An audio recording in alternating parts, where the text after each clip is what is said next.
Somebody sent me this, and I'm trying to figure out why. I mean, it's absolute dribble, nonsense, race baiting bullcrap. But they gave me a $10 donation for it, so I guess I'm stuck doing something on it. And it's infuriating. This article is just someone trying to link race into this whole thing.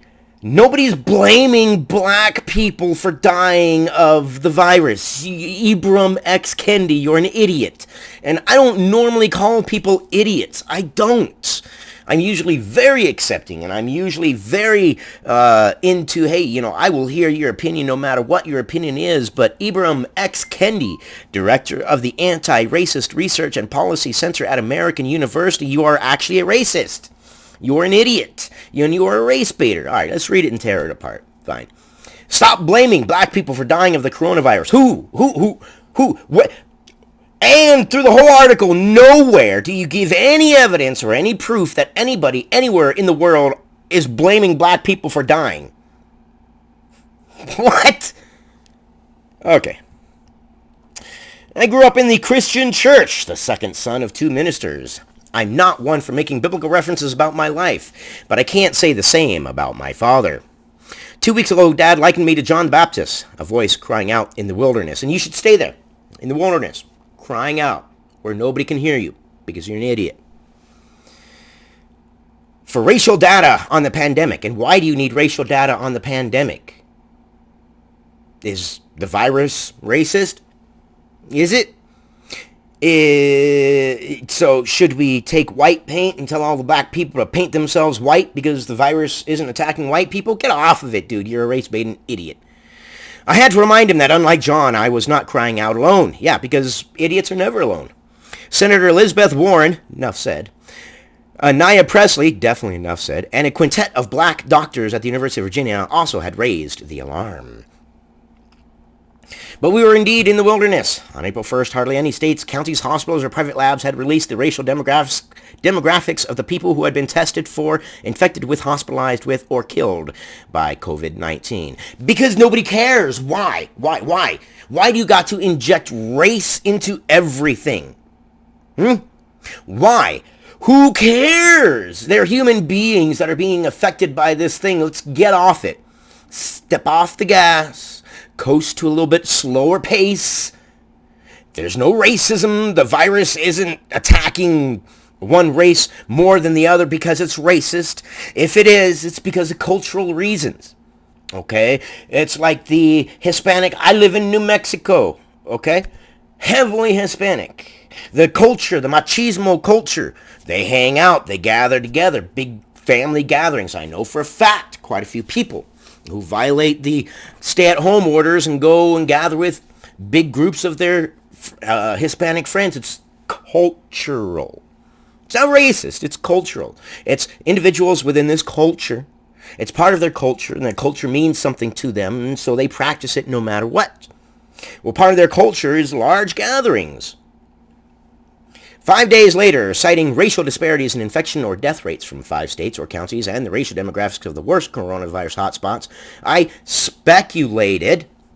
Oh, you speculated, did you? Yeah, I got something you can speculate. That America was facing a racial pandemic within the viral pandemic. But we needed more racial data to know for sure. Yeah. Okay, yeah. Hyperbolic as bloop. Now, after so many Americans joined our chorus, after so many states and counties released their first sets of racial demographic data, after so many data sets showed appalling racial disparities, we know for sure. Okay? So, what? You know what? That the virus, this virus that can't even see colors, that doesn't even have eyes, that can't see color and doesn't even have eyes, can, what, somehow tell someone's race? No, it can't. It's cultural, man. It's cultural. At least 29 states have released the racial demographics of confirmed coronavirus cases, death rates, or both, according to the COVID Racial Data Tracker. The tracker, a collaboration between the Atlantic's COVID Tracking Project and my colleagues at the Anti-Racist Research and Policy Center. Oh. So this is a tracker that you made. Well, how convenient. Okay. So you have the parameters set for this tracker, and you're using it and pulling it forth as if it is actual manner. Okay. So release a tracker and let it be peer reviewed and studied and things like that, rather than saying this tracker is absolute fact. No. Okay. Okay. Sounds kind of like you're selling some snake oil to me. Is being developed to track, analyze, and regularly update racial data on the pandemic within the United States. Why? Why? Why? What are you going to do? Are you going to take the virus to court? These initial data provide a still incomplete picture, and it will always provide an incomplete picture as long as you make the evidence fit your narrative. It's your tracker. You presumably are the one who set the parameters for it. You presumably are the one who is entering the information on it, you and your colleagues, but you and your colleagues are biased. And I would highly doubt that you're being unbiased when you're entering this information into your tracker. I would highly doubt it. Why? Well, because you're human beings, and that's human nature. Let's see. In 38% of the 194,000 cases that these 29 states had reported as of April 12th, no racial data were attached. And it shouldn't be. Why? Why should it? A doctor's not sitting there, that person died, and that person died in the middle of a pandemic, and be like, okay, well, we're going to track that. No, look, we're in the middle of a pandemic and a crisis and an economic crisis. Step the fuck off it, dude. And some states mix racial and ethnic categories in reporting their numbers. But the federal government's failure to assemble these data has left it to us to produce this resource. Yes, how convenient for you to have to produce the resource. However incomplete for researchers, advocates, and the public. Yes, use this resource that I myself have come up with. I myself, who obviously by your writing style believe a certain narrative, and it looks like, to me, you're desperately scrounging to make the coronavirus look like it's, what? The coronavirus itself is racist? Okay. And the picture keeps looking worse by the day. In New York City's ground zero, Latinos make up 34% of the known deaths from the coronavirus. Yes, absolutely, because I live in this culture. I live within the machismo culture. It's very heavily Hispanic here, okay? So I know the culture very well, okay? Very well. And in this culture, there's a machismo culture, and people get together and they gather. They have large family gatherings, and it's part of the ingrained culture. It's a cultural thing. It's not a racial thing. It's not like the virus is looking and like, no, white guy, white guy, white guy. No, there's a Hispanic. Let's go get him. It's not what it's doing. Jesus, you are really, really, really stretching. And yes, 2 small Native American pueblos in New Mexico, right down the road from here, have higher infection rates than any U.S. county as of Friday. And in fact, I could spit practically over that way. I could practically spit over that direction. And the one spot, it's a nursing home that's right up here in New Mexico that has the single hotspot. It is the single hotspot for New Mexico. It's literally right there. So I am surrounded by a lot of hotspots. Maybe I'm asymptomatic and I've already had it. I don't know. Wait, I'm white, so does that mean that I didn't get it? According to this, that's what it sounds like he's getting at. I mean, if you read between the lines and what he's trying to say. But at this point in the pandemic, the disparities between the size of the black population and the percentage of black people infected with, hospitalized with, or dead from COVID-19 appear to be the most severe. Okay, but that's on them. That's on them. And you'll see at the end of this article how he's trying to make it linked to America's problem, that Americans are racist because more black people are getting infected. You'll see at the end of this article. That's what he says, okay? That's why I'm like, why? How are you even allowed to print this dribble? A Washington Post analysis found that majority black counties had infection rates 3 times the rate of majority white counties. Then that's their thing. That's their cultural thing.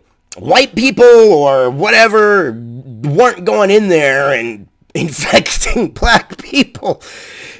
It's because it's in the culture, it's ingrained in the culture to have these large gatherings, these large family gatherings, these large friend gatherings. Okay? God. Now I'm going to skip to the end so that way you guys can understand here, this last paragraph. Amid all these data drops last week, a few anti-racist voices came out of the wilderness, stood a brief moment at the clearing, and then were moved back again into the wilderness. Because as soon as they opened their mouths, they realized that what they were saying was stupid. You, however, are so stupid you haven't realized that what you're saying is stupid. Today, the racial disparities are undeniable, but Americans don't know for sure that there is racism behind those racial disparities. There is no racism. The virus is not racist, you fucking moron. But Americans don't know for sure that there's a racism behind those racial disparities. The racism itself remains deniable. So yet again, our voices are crying out in the wilderness for a miracle to save America from its original sin. The sin Americans can't ever seem to confess. What? Am I supposed to confess? What? Okay, white people made coronavirus and we genetically made it to be racist? Is that what you're trying to imply? God, you're an idiot. You are an absolute moron. Man, I wish I could freaking get you to watch this video so that way maybe it can shed some light on your racist ass and get you to stop being so fucking racist. How's that, Ibram X. Kendi? I'm sorry, but what you're spewing forth is bullshit racist crap. Race baiting BS with a stretch that I couldn't even believe. The coronavirus is racist now? Oh, God, whatever, man. I love you guys. You guys stay informed. I guess thank you for sending me this dribble. I guess I'll call you Mr. Anonymous since I don't have your permission to give your name. But if you want to send me a story, go ahead. But if you want me to use your name, you got to specifically let me know you want to use your name. And Mr. Anonymous, I appreciate the donation, but since you didn't specifically say that I could use your name, I don't want to use your name unless I have your permission. But I love you guys. Stay informed, and I'll bring you the news. Unfiltered, unfettered, and what it is. I'll see you guys on the next one.